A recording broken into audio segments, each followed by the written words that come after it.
I 15 years building my family's legacy. Then my parents replaced me with my inexperienced nephew as CEO, and all hell broke loose. This week, my life turned completely upside down. I've been running my family's business, a mid-sized manufacturing company, for 15 years. It's not just a job to me, it's my life. I poured everything into it, blood, sweat, sleepless nights, and made it something my parents could truly be proud of. Or at least, I thought so. Now, they've decided that my 23-year-old nephew Dylan, fresh out of college and still figuring out how to pay his rent on time, is better suited to run the company than me. Yes, Dylan. The same kid who once caused a minor fire in my parents' backyard because he forgot how grills work. And they didn't even have the decency to tell me themselves. Let me explain. It all started about a year ago when my mom, Linda, started dropping hints about Dylan joining the company. He's family Caleb, she said over dinner one night. You should show him the ropes. Who better to teach him than you? My dad, Richard, nodded along, saying something about how it was time for Dylan to learn some real-world skills. I didn't think much of it. It wasn't unusual for my parents to want to keep things in the family. Dylan's my sister Olivia's son, and while Olivia and I have never been particularly close, I wasn't opposed to helping her kid out. So when Dylan started as an intern, I welcomed him with open arms. Big mistake. Dylan wasn't exactly, what's the word? Competent. He'd show up late, often looking like he just rolled out of bed. He spent more time scrolling through his phone or chatting up the office staff than actually working. When he did bother to contribute, his ideas were impractical at best and downright absurd at worst. Case in point. He once suggested we invest in a fleet of drones to deliver our products because it would look cool.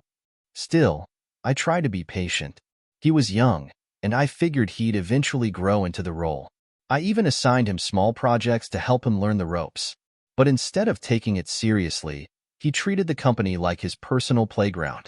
And yet, somehow, my parents seemed blind to all of it. They kept praising him, saying how passionate he was and how he had big ideas. Meanwhile, I was running around putting out fires, literally and figuratively. Things started getting weird about 2 months ago. My parents began having family meetings without me, which was unusual because, in the past, I was always included in anything related to the business. My mom became oddly secretive, asking questions about my long-term goals and what I envisioned for the company's future. My dad grew more distant, brushing off my concerns and telling me to trust the process. And Olivia, well, she started acting like the company was already Dylan's. I chalked it up to paranoia until last week, when everything came crashing down. It was during a quarterly board meeting. I just wrapped up a presentation on our year-to-date profits when my dad cleared his throat and announced that they were making a major change to the company's leadership. He didn't mince words. Effective immediately, Dylan would be taking over as CEO. At first, I thought it was some kind of joke. I even laughed nervously, waiting for the punchline. But the room was dead silent. My mom was beaming. Olivia had this smug little smirk on her face, like she'd just won the lottery. And Dylan? He leaned back in his chair, acting like he'd already been running the show for years. I was stunned. Are you serious? I asked, looking around the table for anyone, to back me up. Dylan doesn't have the experience. He's barely out of college. He hasn't even been here a year. And you're handing him the reins to the entire company? My dad sighed like I was being unreasonable. We've given this a lot of thought, Caleb. It's time to pass the torch to the next generation. Dylan has a fresh perspective, and we believe his charisma and vision will take the company to new heights. Charisma? Vision? Was I in the twilight zone? My mom chimed in, saying something about how I'd still have a key role in the company as a senior advisor. Dylan will need your guidance, Caleb, she said sweetly, as if I should be grateful for the demotion. I tried to argue. I pointed out Dylan's lack of experience, his poor work ethic, and his tendency to treat the business like a summer camp. But it was like talking to a brick wall. My parents were set on their decision, and Olivia wasn't about to let me sway them. She even had the audacity to say, "You've had your time, Caleb. Let someone else have a chance." The meeting ended with me sitting there, speechless, as Dylan shook hands with the board members like he was already the boss. When I confronted my parents afterward, they brushed me off. My dad said he was ready to retire fully and didn't want to micromanage anymore. My mom insisted it was nothing personal and that they valued my contributions, but they believed Dylan was the future. That night, Dylan sauntered into my office, uninvited, and leaned against my desk like he owned the place. "No hard feelings, Uncle Caleb," he said with that irritating smirk of his. "This is just how things evolve. You know how it is, out with the old, in with the new." I wanted to punch him. Instead, I told him to get out. The worst part is, I can't even wrap my head around why they did this. My parents have always been pragmatic, even ruthless when it came to business decisions. Why would they gamble everything on Dylan, who doesn't know the difference between gross profit and net income? And why now, after I've spent 15 years building this company into what it is today? Since then, I've been in a fog. I haven't told anyone except my best friend Jessica. She was furious when I told her. "They can't do that," she snapped. "You've been running the place for years. Dylan's a kid. What are they thinking?" "I don't know," I admitted, "but something feels off. This doesn't make sense." Jessica agreed. "You need to figure out what's really going on. There's no way this is just about Dylan's charisma." She's right. There's more to this than they're letting on. My parents have always been about stability and control. Handing over the company to a 23-year-old with no experience doesn't fit their MO. I'm starting to wonder if there's something they're not telling me, something bigger than just wanting to retire. For now, I'm lying low, trying to process everything. Part of me wants to walk away and let them deal with the disaster they're creating. But another part of me, the part that spent 15 years fighting for this company, wants to fight like hell to take back what's mine. I wish I could say I took the news gracefully, but I didn't. I spent the next few days alternating between anger and confusion. Every time I thought about Dylan sitting in my office, calling the shots I used to make, my blood boiled. But anger only gets you so far, and it doesn't give you answers. That's when I decided I needed to figure out the truth. The first red flag came almost immediately. Dylan wasted no time throwing his weight around, which didn't surprise me, but the scope of his decisions did. Within a week, he'd fired 3 of our longest-serving employees, people who'd been with the company longer than I had. His reasoning? "We need to shake things up," he told the board. Shake things up? These were people who knew the ins and outs of our operations, who kept the company running when we were barely breaking even. Brooke, one of my most loyal managers, called me in a panic the day she was let go. "Caleb, he's gutting the place," she said, her voice trembling. "He doesn't know what he's doing, and the rest of us are terrified." I didn't know what to say to her. I felt powerless. Still, I told her to keep her head up and that I'd do everything I could to fix this. But the truth was, I didn't know where to start. Dylan's incompetence didn't stop with firing good people. He started making impulsive, high-risk decisions that went against everything we built the company on. For instance, he pushed through a deal with a flashy but unreliable supplier, despite warnings from our operations team. When the first shipment arrived late and incomplete, he shrugged it off, saying, "We'll figure it out." That single mistake cost us tens of thousands of dollars. But what really got to me was how he treated the staff. Dylan might have charisma, if you like the frat boy type, but respect? That's earned. And he clearly had no interest in earning it. Employees started coming to me with stories of his unprofessional behavior. Inappropriate jokes, dismissive comments, and a general attitude that screamed, "I'm untouchable." Ethan, our CFO, was one of the first to approach me privately. "Caleb, I don't know how much more of this I can take," he said one evening after hours. "I've worked under you for years, and I've never seen the company in such disarray. Dylan doesn't listen to anyone. He's running us into the ground." I sighed, rubbing my temples. "I know, Ethan, but what can I do? My parents made their decision." Ethan hesitated, then leaned closer. "There's something else," he said in a hushed tone. "I don't think this was just about Dylan. Your parents have been acting strange. I've seen them having private meetings with Olivia. They're hiding something, Caleb." That confirmed what I'd suspected all along. There was more to this story. But what? I decided to confront my parents directly. That weekend, I drove to their house, determined to get some answers. My mom greeted me with her usual warmth, but there was an edge to her smile, like she knew what was coming. My dad, on the other hand, barely looked at me. I need to understand why you made this decision, I said, skipping the pleasantries. Why, Dylan? Why now? And why didn't you trust me enough to talk to me about it?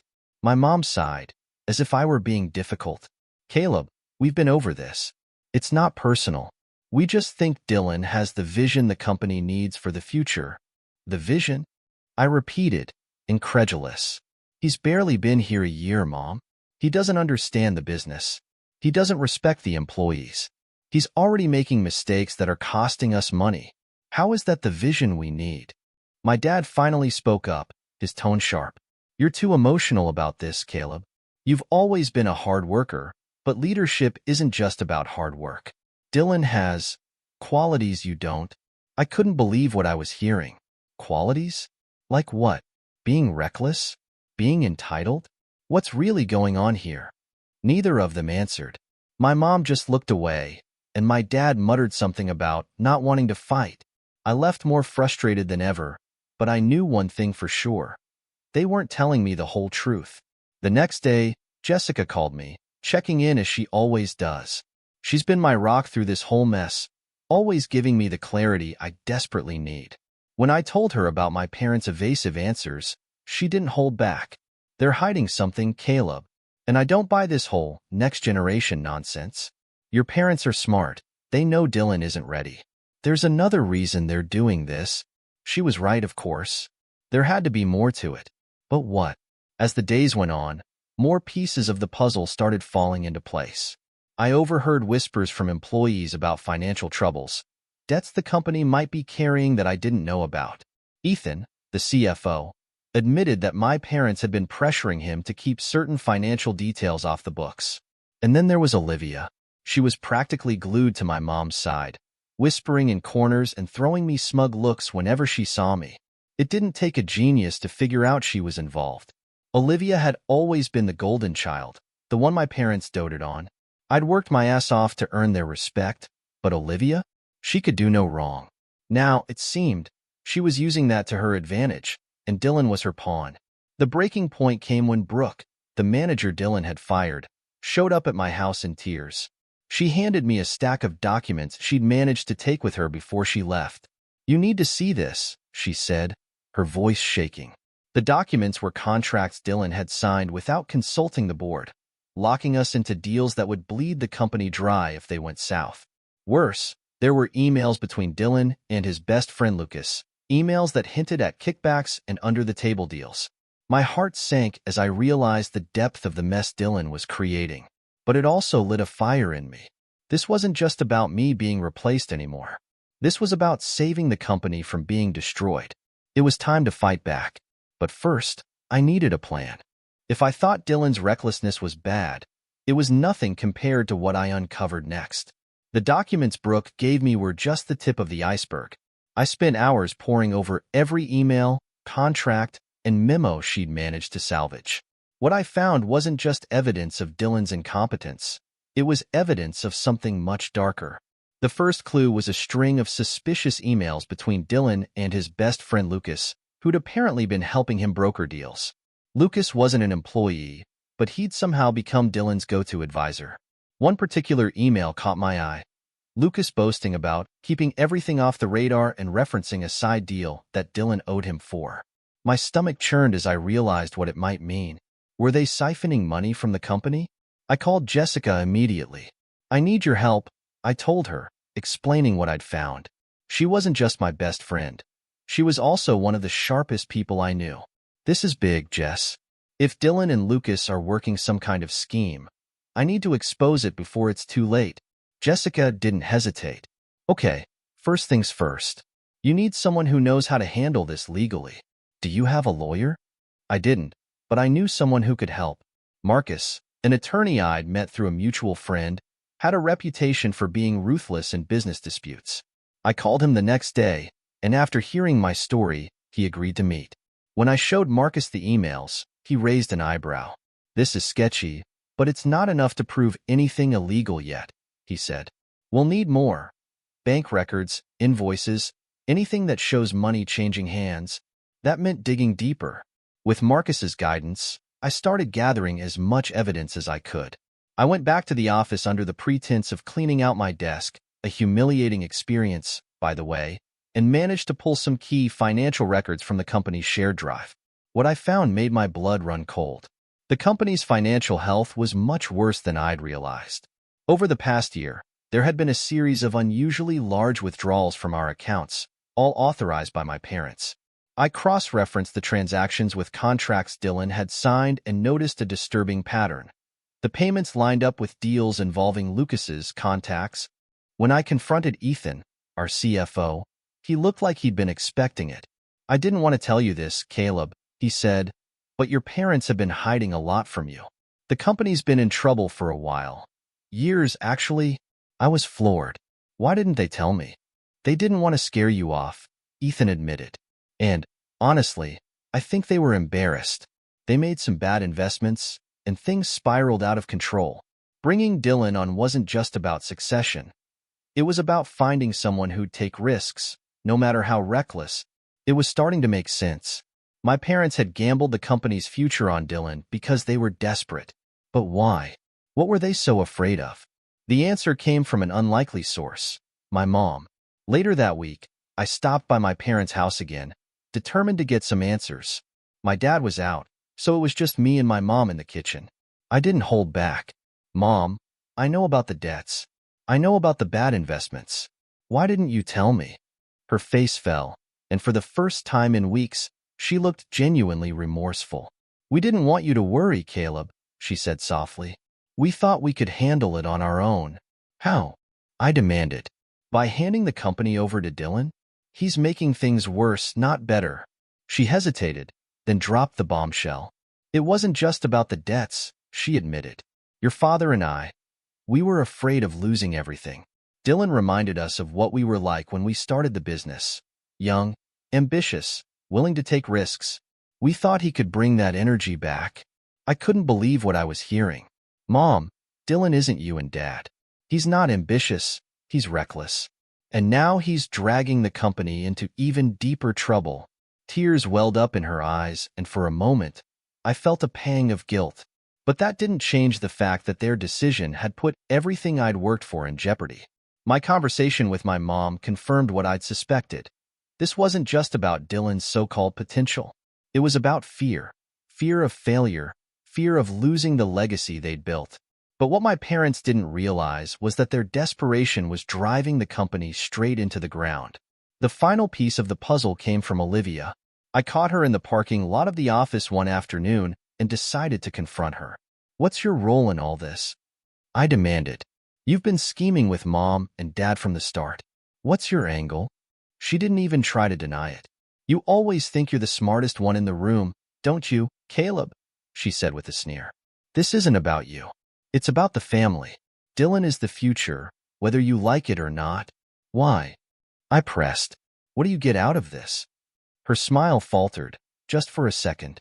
"You wouldn't understand," she said, brushing past me. But her hesitation told me everything I needed to know. Olivia wasn't just supporting Dylan out of loyalty. She had something to gain from this. By the end of the week, I felt like I was standing on the edge of a cliff, staring into the abyss.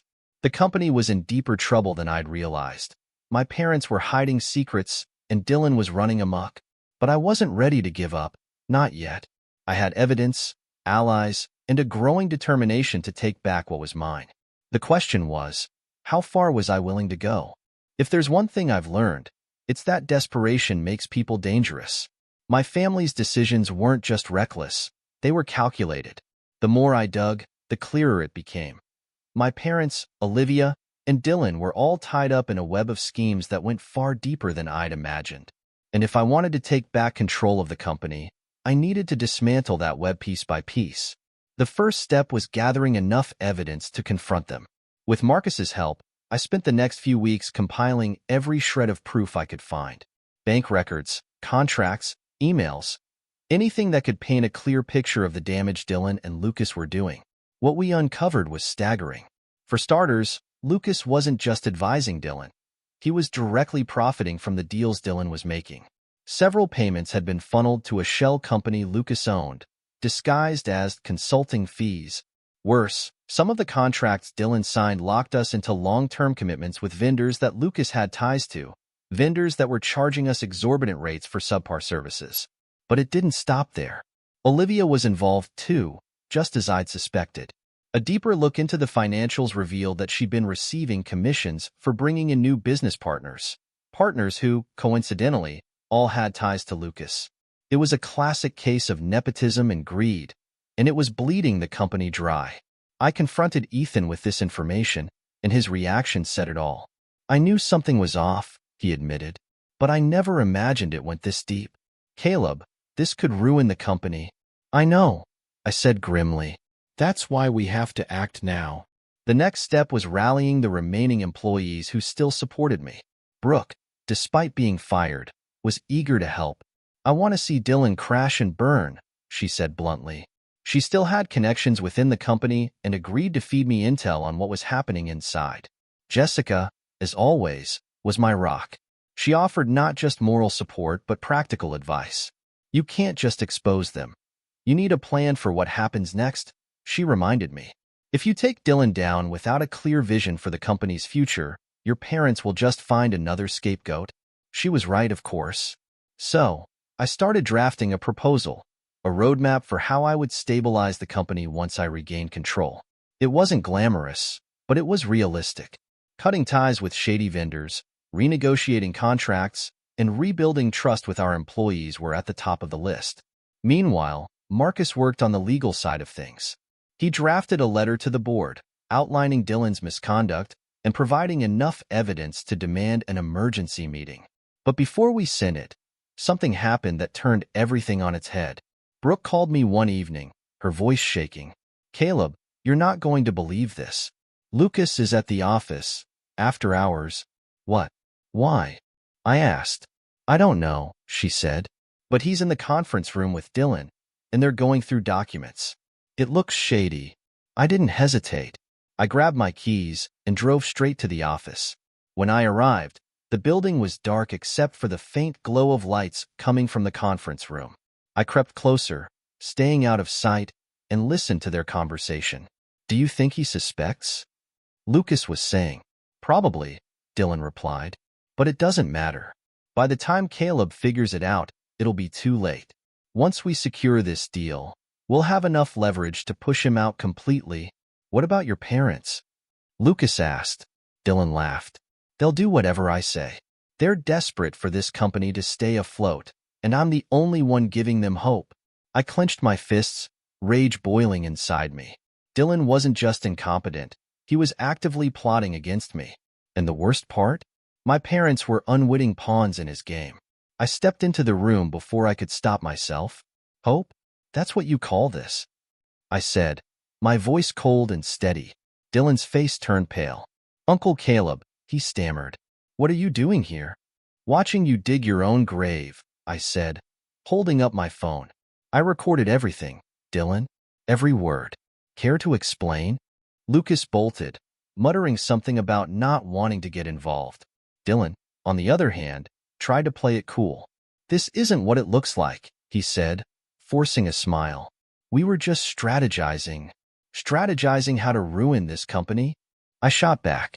Because that's exactly what you're doing. Before he could respond, I walked out.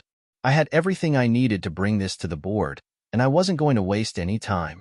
The emergency board meeting was scheduled for the following week. In the meantime, I looped in Ethan, Marcus, and Jessica, making sure every piece of evidence was airtight. When the day finally came, I stood in front of the board with a calm I didn't know I had. I've spent the past 15 years building this company, I began. And in less than a year, Dylan has nearly destroyed it. But I'm not here to dwell on the past.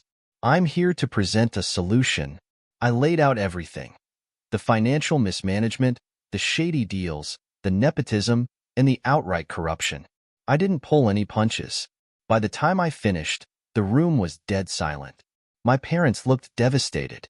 My mom was crying, and my dad's face was etched with guilt. Dylan, on the other hand, looked furious. This is a witch hunt, he shouted. You're just jealous because I'm doing what you never could, thinking big. Thinking big? I repeated. You mean stealing from the company and betraying your family? Yeah, real visionary. The board didn't need much convincing. By the end of the meeting, Dylan was voted out as CEO, effective immediately. But the victory felt hollow. My parents refused to look at me as I walked out of the room. Olivia glared daggers at me, muttering something about how I'd ruined everything. Jessica met me in the parking lot, her smile soft but proud. You did it, she said. Yeah, I replied. But at what cost? I had the company back, but my family was in shambles. And as much as I wanted to celebrate, I couldn't shake the feeling that this was far from over. The day Dylan was ousted should have felt like a victory, but it didn't. Instead, it felt like the beginning of a new battle. My parents were shattered. Olivia was seething, and Dylan was dangerous. He didn't take his removal lying down. In fact, his next move made it clear just how far he was willing to go. A week after the board meeting, I got a call from Marcus. Caleb, we've got a problem, he said, his voice tense. Dylan's threatening to sue the company for wrongful termination. He's claiming you orchestrated a smear campaign against him. I almost laughed. A smear campaign? I exposed the truth. Doesn't matter, Marcus replied. He's using this as leverage to negotiate a severance package. If he doesn't get what he wants, he'll go public with claims of family infighting and financial mismanagement. Great. Just what we needed, a public scandal. But I wasn't about to give in to Dylan's blackmail. Let him try, I said. We have the evidence to disprove anything he says. Marcus wasn't convinced. It's not about evidence. It's about perception. If he goes public, it could scare off investors and damage the company's reputation. I hung up feeling defeated. Dylan wasn't just a spoiled kid playing CEO anymore. He was a legitimate threat. And the worst part? He wasn't acting alone. Over the next few days, Brooke and Jessica helped me dig deeper into Dylan's connections, and what we uncovered was nothing short of explosive. Lucas wasn't just a shady advisor. He was running a full-blown operation to siphon money from the company. And Olivia? She wasn't just a passive participant. She was actively helping them cover their tracks. It turned out Olivia had her own reasons for backing Dylan. She'd made some bad investments of her own, real estate deals that had gone belly up, and was using the commissions from Dylan's shady contracts to bail herself out. Worse, she convinced my parents to sign off on some of these deals, telling them it was for the company's benefit. In reality, it was all about saving her skin. I couldn't keep this to myself. I called another emergency meeting with my parents, determined to lay it all out. When I confronted them with the evidence, the room erupted. How could you let this happen? I demanded, my voice shaking. You trusted Dylan and Olivia over me, and now look where we are. The company is on the verge of collapse because of your decisions. My mom broke down in tears, while my dad sat there, staring at the table. Finally, he spoke. We were trying to protect the family, Caleb, he said quietly.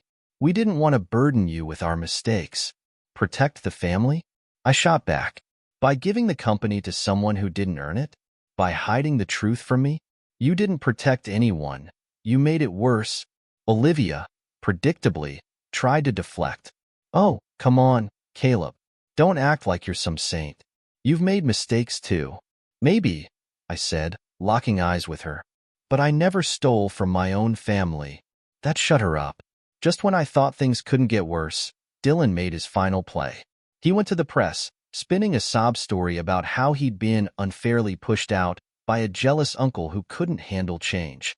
He painted himself as the victim, claiming I was clinging to power and refusing to let the younger generation lead. The media ate it up. Articles with headlines like "Family Feud Rocks Local Business" and "Young Visionary Ousted by Power-Hungry Uncle" started popping up online. Investors began calling, worried about the company's stability. Employees were demoralized, unsure of what to believe. I felt like I was drowning. No matter how much evidence I had to disprove Dylan's claims, the damage was done. Public opinion was against me, and the company's reputation was in tatters. But then, something unexpected happened. Jessica, bless her heart, came up with an idea. If Dylan wants to play dirty, let's fight fire with fire, she said. We need to show the world who he really is. With Marcus's help, we released a statement detailing Dylan's misconduct. complete with copies of the contracts he'd signed and proof of the kickbacks to Lucas. We also exposed Olivia's role in the scheme, including her fraudulent commissions. It was a calculated risk, but it worked. The narrative shifted almost overnight. Dylan went from being the underdog to the villain, and Olivia's credibility was destroyed. But the fallout was brutal. My parents were humiliated, and their relationship with Olivia was strained beyond repair.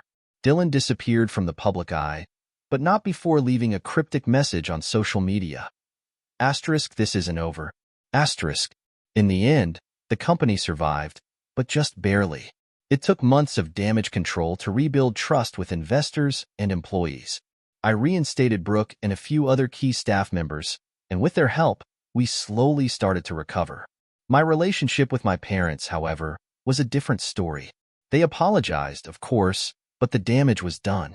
I couldn't look at them the same way, knowing they'd chosen desperation and deceit over honesty and trust. As for Olivia and Dylan, they're out of my life for good. Last I heard, Olivia moved to another state, and Dylan is bouncing between dead-end jobs. Part of me feels sorry for them, but mostly, I feel relieved. Jessica, as always, stood by me through it all. One night, over drinks, she asked me if it was worth it. You got the company back, but at what cost? I didn't have an easy answer. I don't know, I admitted. But I do know this. I'm never letting anyone take it from me again. The company is stable now, and for the first time in years, I feel hopeful about its future. It's not just a business to me, it's a legacy. And while it may have been tarnished, it's still mine. It's been 6 months since the dust settled. The company is back on track, and so am I. I've learned some hard lessons about trust, family, and resilience. And while I wouldn't wish this experience on anyone, I'm stronger for it. If there's one piece of advice I can offer, it's this: never let anyone undermine your worth. Stand your ground, fight for what you believe in, and don't be afraid to cut ties with those who hold you back, even if they're family. And if you're going through something similar, just know you're not alone.